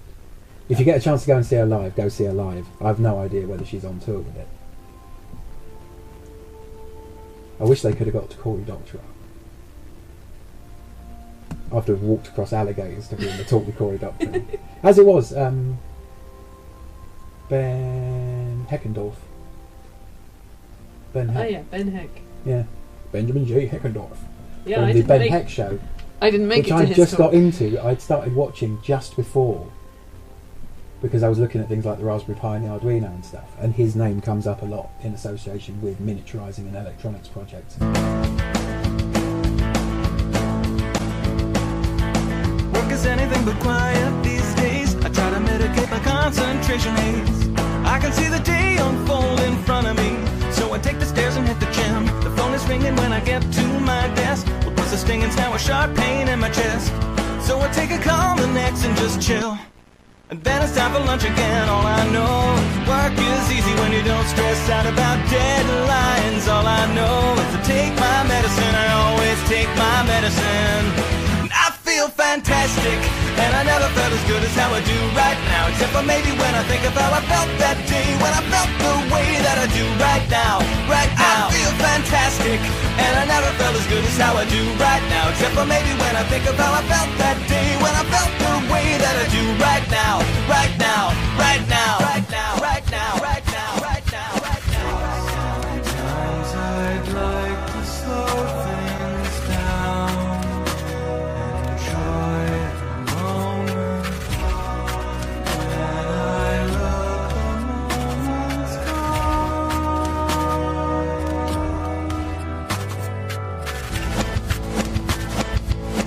Work is over, but I can't stay to work late. Gotta leave and get ready for my second date with a pretty girl that I met at the pharmacy. Writing the prescription line, I take a pill for my social anxiety. I get a table and a nice bottle of Chablis. Now it's getting late and there's still no sign of her. I have another glass of wine. All I know is the wine lasts longer when you don't gotta share it with someone. All I know is the steak tastes better when I take my steak tastes better pill. And I feel fantastic, and I never felt as good as how I do right now. Except for maybe when I think of how I felt that day, when I felt the way that I do right now. Right now, I feel fantastic, and I never felt as good as how I do right now. Except for maybe when I think of how I felt that day, when I felt the way that I do right now. Right now, right now. So, as promised earlier in the show, clever thing there, time travel, where I'm now here with Chaosbunny, and we're going to talk about our weekend at EMF. I have no idea what to say. I am curious as to whether you're going to feel bound to call me V. What? Oh God, that thing. That handle thing is so silly. It was silly at the time. That. Decades ago, it was silly a decade ago, and we got a giggle out of having online handles because you know there's no such thing. It's not like CB radio or anything. If somebody really wants to find you and you've uploaded something to the internet, they're going to find you. It's the most pointless kind of disguise. It's even more pointless than me putting my photograph on every upload that we do. Well, leaving them for a couple of minutes and then unplugging them again. Yeah. But we got to help make the badges, all of us, or the entire sort of rangery contingent, because Kevin as a geek was there, along with another friend of his. And we were patched into all these other geeks. We knew the people at Hackman. So hello everybody at Hackman, if you ever listen to this. This is highly unlikely, but it was fun being camped near you. And the Dutch people were very cool. And the people at Millie Ways were fun. All in their beautiful orange suits. Yeah, but generally it was a really nice atmosphere of people totally getting their geek on. And it didn't matter if you didn't have a talk that had been prior clean, because there were plenty of hack villages that if you really wanted to give a talk, you could have got it announced. That there was a chat or a workshop that you were running, organised. It was a really good information system. Yeah, they were throwing things out on the Twitter account. The Twitter account was telling everybody of all the changes. It was really high tech, because we had power to the tents as well, complete proper mains power, and we had internet to the tents on as many different types of frequency. They had 5 gigahertz and a standard, two standard, two encrypted and one open network, running all at the same time, and a phone network. So people brought along a cell phone network. There were not enough people using the local cell phone network. Oh, it was cool though. There was a good 50 people or so. Need more people with dual SIM phones. No, well, I did say to the guy, seriously, more people would be interested in this if you had advertised it better. Oh hell yes! Loads of those geeky people, because I actually bought a phone and you already picked up a SIM. I have so many spare handsets. If I'd known there was going to be a local mobile network on the field, I could have brought them with me. I could have lent out so many. Yeah. That would have been. That's what we should suggest next year. If you've got an old unlocked phone, bring it along and lend it to, or give it to the network, who will keep a box of them, and any that aren't used up by the end of the weekend Playphones get sent over to charity. So you can go and pick up a free Playphone, The person doesn't want it anymore, is glad to be rid of it, glad not to have to throw it away and that it will be used. The person that gets it will get a free round-the-camp phone conferencing system for the weekend, and the battery will last all weekend too. Yeah, stupid phones have way better batteries. The phone book was on the internet. So you can make free phone calls and use your smartphone as your address book for the dumb phone. Without having to load That's up any if you numbers. have a smartphone. Yeah, but it would have been really nice because everybody put their handles on, everybody kind of knew. If you knew somebody that had one of these things, then it would be obvious that that was the person you knew, because from their handle, because most hackers have online handles for spurious somehow reasons. everybody guesses mine. Yeah, by looking at you. But yeah, no, it was really fun. That was fun. Camping was nice people to be around. Everybody was mellow. There weren't any really thought in a similar pace to things like A Brief History of Nearly Everything by Bill Bryson. But you're actually learning quite a bit of science and philosophy and history all at the same time as being hugely entertained. If you get a chance to go and see her live, go see her live. I have no idea whether she's on tour with it. I wish they could have got to Cory Doctorow. After I've walked across alligators to be in the talk with Cory Doctorow. As it was, Ben Heckendorf. Ben Heck. Oh yeah, Ben Heck. Yeah, Benjamin J. Heckendorf. Yeah, from I the didn't Ben make, Heck show. I didn't make which it to I his just talk. got into. I'd started watching just before, because I was looking at things like the Raspberry Pi and the Arduino and stuff, and his name comes up a lot in association with miniaturizing and electronics projects and shit. So I was looking into the Auto Farm thing, and he was at EMF, as was Simon Singh. Yeah. With the Operator's Guide to the Enigma Machine, which was a brilliant talk. I thought I knew it would be good, but I thought it was such a dry subject that he'd have trouble making it funny. Yeah, Simon Singh is always funny though. Yeah. So if you ever see Simon Singh giving a talk about anything, do not pay attention to the title of the talk. Just go. That's the moral. If you've never been to a Simon Singh talk before, you'll look at it and go, because this one was the User's Guide to the Enigma Machine. Oh yeah. And it was just like how to use a cryptography device. He makes maths and funny. he actually made it hugely entertaining. It would be the sort, because I'd seen him talk before on 9 Carols and Lessons for Godless People, Nerdstop, and he was on that and he made it really funny. Funnily enough, Richard Dawkins and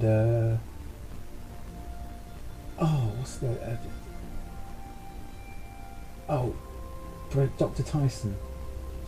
deGrasse Tyson. Neil deGrasse Tyson. Him and Richard Dawkins talking is hilarious. I've got that somewhere on video. Nice. But I digress. But it's along those lines. It's along the lines of somebody with some real qualifications and that's done loads of research, but actually being hugely entertaining at the same time. And there was a woman talking about game theory, but we kind of missed that. But we went to loads of talks. Yep. Loads of talks, loads of workshops. Oh, the workshops. Yeah, well, you got a bit workshop happy. You spent all of Sunday. I spent most of the weekend basically hammering things. It was very cool. Yeah, the blacksmithing was fantastic and booked out all weekend. And deservedly so, because they were fucking good at teaching people to do stuff. They were awesome guys, and they were going, absolutely to their credit, they were going from something like 9 in the morning to 10. So I was really pleased that I got all the leaves off the nettle without stinging myself once, and nearly everybody that wore gloves managed to sting themselves. That was really funny. Because they were doing it much slower and more gingerly because they had gloves on. Yeah. They tended to sting the bit that wasn't covered by the gloves, where if you do it really quickly, you're focused on. I wasn't wearing gloves either, but No. I wasn't. My grip's not quite as strong, so Yeah. I had to do it a couple of times before I If could you actually get all the basically stings. start from the base of it and just move your hand really quickly, like super speed, while gripping it really tightly, all the way up the thing. It will take off all the leaves. To be fair, without stinging you. To be fair, it was the first weekend I was using the hand that I broke. So. Yeah, cool. I mean, I was just saying that was my cool moment. But you didn't flinch from stripping them with your bare hand anyway, even though you thought you were going to get stung. Hell, I've had nettles in worse places than that. Yeah. Well, me too, actually. Anyway, so nettle string was very good. There were lots of... And arm knitting? Arm knitting. Not How did so we good. feel about the arm knitting? No, I thought it was. The V did not enjoy the arm knitting, it has to be said. I didn't. I was a sad V. I think somebody might have a trouble with coordination a little bit. Oh, yeah, probably. Did you see me play guitar? Not often. No, that's why. I really find it hard to follow someone doing a really complicated hand motion. I reckon I know what that is. It's because I hated hand actions on songs as a child. Yeah, I can see that.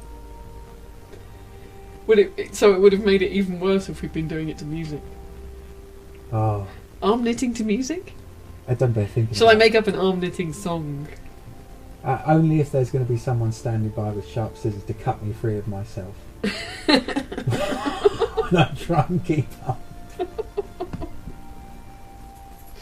Okay then. I think we can arrange that. Yeah, I didn't like arm knitting. So that's probably the only bit of EMF you didn't like. Yeah. It was funny. What the only one social thing I did find amusing was that people would completely lose their mind if any of the toilets filled up. But that's because these people don't go camping. It has to be said. If you will camp a lot, they were pretty grossy by the end of the weekend. They were, but it wasn't nearly as bad as people were freaking out that just one of these toilets isn't very clean. But I'm rather thinking that most of these people had not been to your average everyday music festival because it was far cleaner and far more pleasant than most music festivals I've been to. Or if you've been out in the woods, your standards, what you require from it. I can't even remember what year it is. Yeah. We are in the 21st century. Yeah, it was kind of also, and it was likened to, and I think pretty similar to Burning Man. Because people would set up their shit wherever they felt like it and show it off. It was kind of cool. I can't really claim to know for comparison because I haven't been to Burning Man. Yeah, I mean, much smaller. I mean, Burning Man's about 7k across. It's a city. But if you were going to have a hacker village, if you were going to live somewhere in Hackertown, it looked like Hackertown, UK. I want to live there. Yeah, I think everybody that went there wanted to live there. Everybody had a blinding time.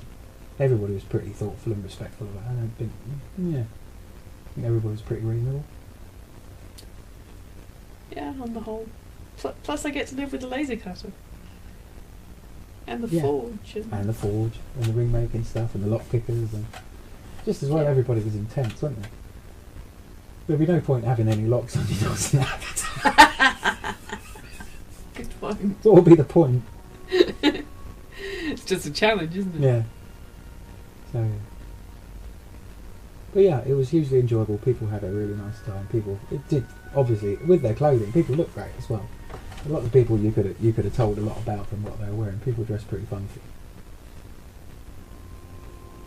Yeah, there was even this crazy girl turned up wearing bunny ears. Yeah. Well, that happens to you everywhere. I've even stopped seeing it.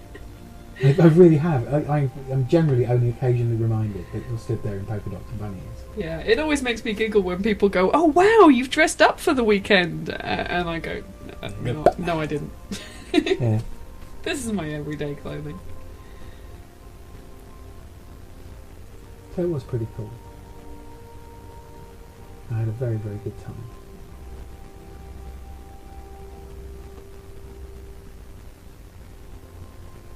Would go again. I don't think we miss anything. Would buy again. Printed. Oh, and the retro gaming tent. Oh yeah. That was pretty cool. Having a whole marquee filled with arcade machines and old computers. Oh, watching my girlfriend play Pac-Man. Yeah, and they have Ms. Pac-Man as well. Grin of glee on her face. Which is really rare. Yeah, there's loads of really odd games and stuff.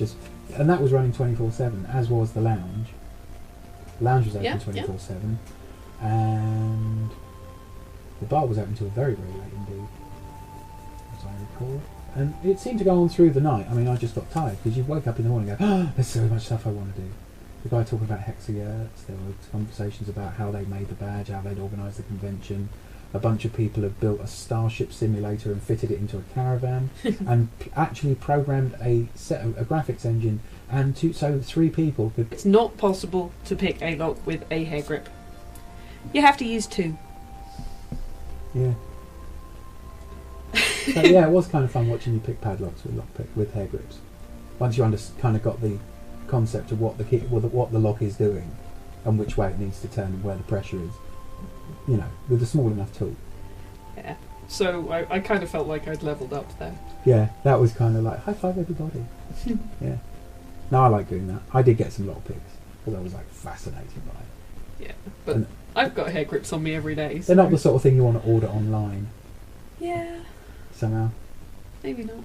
Yeah, so it was nice to be able to get them. I've got a Raspberry Pi as well. I've been playing with that. But more on that later, that's not part of the thing. It was just nice to be somewhere where they were for sale and you could see them and go, ooh, look at the tiny computer. Which is most of the appeal of the Raspberry Pi. It has to be said. I am a bit guilty about it, but they are. Apparently size matters. No. It wants to be tiny. Tiny. Unlike everything else. And more workshops. Workshops and more workshops. There was nettle rope making as well. Yeah. Which Viv was rubbish at. I was a bit crap at it, but I had actually done it before. But the thing is, I find it really impossible to do unless the fibres are dried out. Yeah. Which we didn't have time to do. I made decent strings though. The best thing about you're blaming the tools, you know. No, I was crap at it, but it was just like I found it very difficult, and I'll admit to that. But I would advocate using nettle fibres anyway as string. You don't necessarily have to learn how to weave them into usable rope. They're plenty strong on their own, just twisted round. Yeah, but that's another skill. My favourite bit about that was stripping the leaves off the nettle without gloves on. Yeah. I really enjoyed that. I did end up with tingly palms for a while afterwards. Did you? Did you sting yourself? Oh yeah. But then I had a date like that. So, so I was really pleased that I got all the leaves off the nettle without stinging myself once, and nearly everybody that wore gloves managed to sting themselves. That was really funny. Because they were doing it much slower and more gingerly because they had gloves on. Yeah. They tended to sting the bit that wasn't covered by the gloves, where if you do it really quickly, you're focused on... I wasn't wearing gloves either, but no. I wasn't... my grip's not quite as strong, so yeah. I had to do it a couple of times before I could actually get all the stings. Basically start from the base of it and just move your hand really quickly, like super speed, while gripping it really tightly, all the way up the thing. It will take off all the leaves. To be fair... Without stinging you. To be fair, it was the first weekend I was using the hand that I broke, so... Yeah, cool. I mean, you know... I was just saying that software onto them. Yeah, that was pretty. That mostly involved plugging USB cables into things, leaving them for a couple of minutes, and then unplugging them again. Yeah, but we got to help make the badges. All of us, or the entire sort of rangery contingent, because Kevin as a geek was there, along with another friend of his, and we were patched into all these other geeks. We knew the people at Hackman, so hello everybody at Hackman. If you ever listen to this, this is highly unlikely, but it was fun being camped near you, and the Dutch people were very cool. And the people at Milliways were fun. All in their beautiful orange suits. Yeah, but generally it was a really nice atmosphere of people totally getting their geek on. And it didn't matter if you didn't have a talk that had been prior clean, because there were plenty of hack villages that if you really wanted to give a talk, you could have got it announced. That there was a chat or a workshop that you were running, organised. It was a really good information system. Yeah, they were throwing things out on the Twitter account. The Twitter account was telling everybody of all the changes. It was really high tech, because we had power to the tents as well. Complete proper mains power, and we had internet to the tents on as many different types of frequency. They had 5 gigahertz and a standard, two standard, two encrypted and one open network running all at the same time, and a phone network. So people brought along a cell phone network. There were not enough people using the local cell phone network. Oh, it was cool though. There was a good 50 people or so. Need more people with dual SIM phones.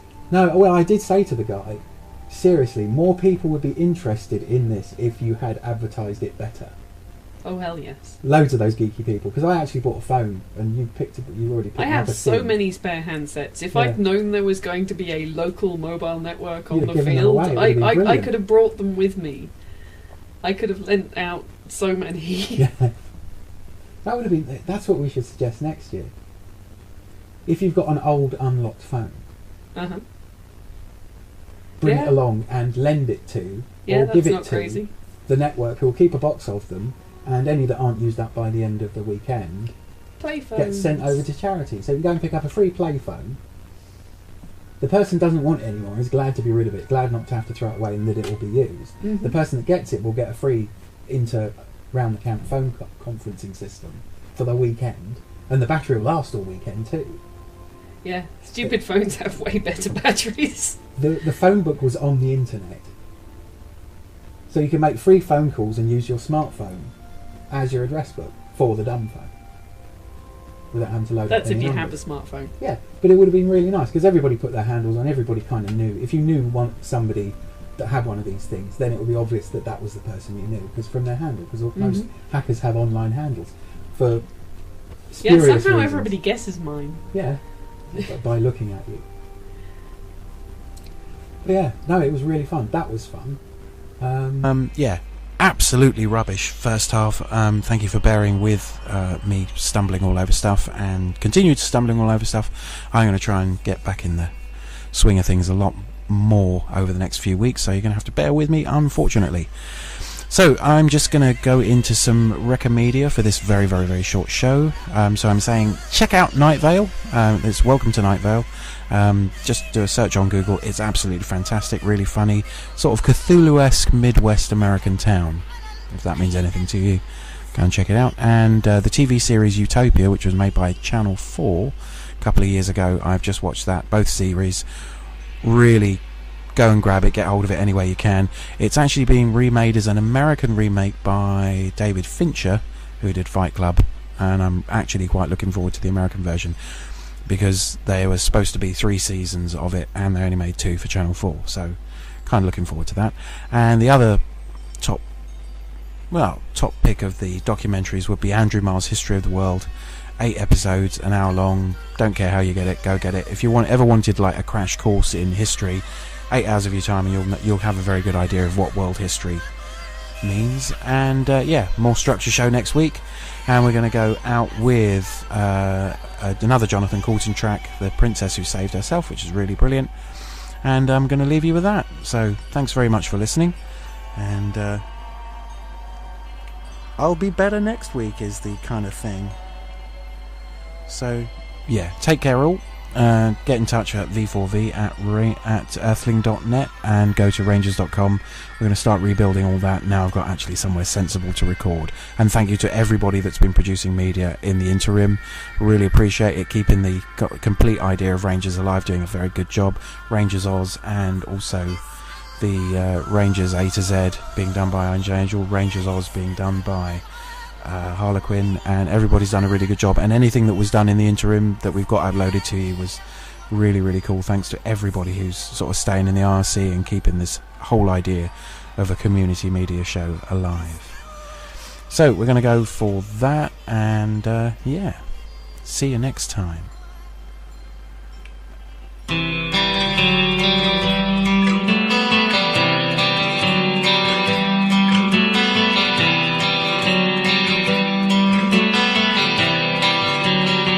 There was a castle by a waterfall with a pink and purple wall and a princess living there. She had no parents and was all alone. She got by on her own and she liked it pretty well, 'cause she never wore socks. She had a pet snake. She bought her a guitar and she ate a whole cake, and there wasn't anybody there to tell. It was kind of cool. I can't really claim to know for comparison, because I haven't been to Birmingham. Yeah, I mean, much, much smaller. I mean, Birmingham's about 7k across. It's a city. But this way, if you were going to have a hacker village, if you were going to live somewhere in Hackertown, it looked like Hackertown, UK. I want to live there.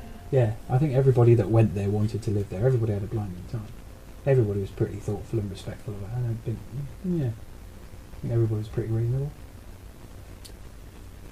Yeah, on the whole. Plus I get to live with the laser cutter.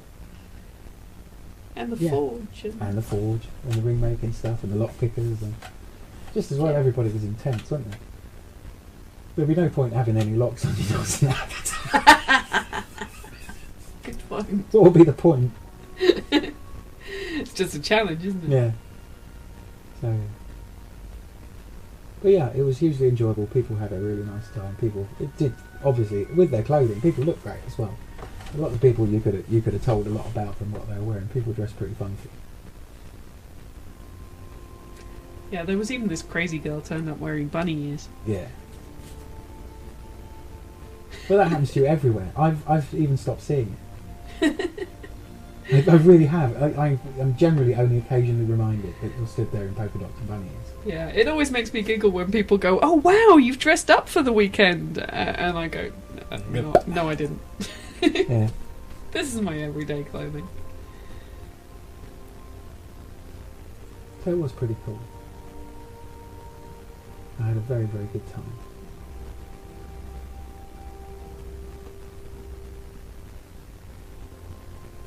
Would go again. I don't think we miss anything. CNC, Would buy again. Printed. Oh, and the retro gaming tent. Oh yeah.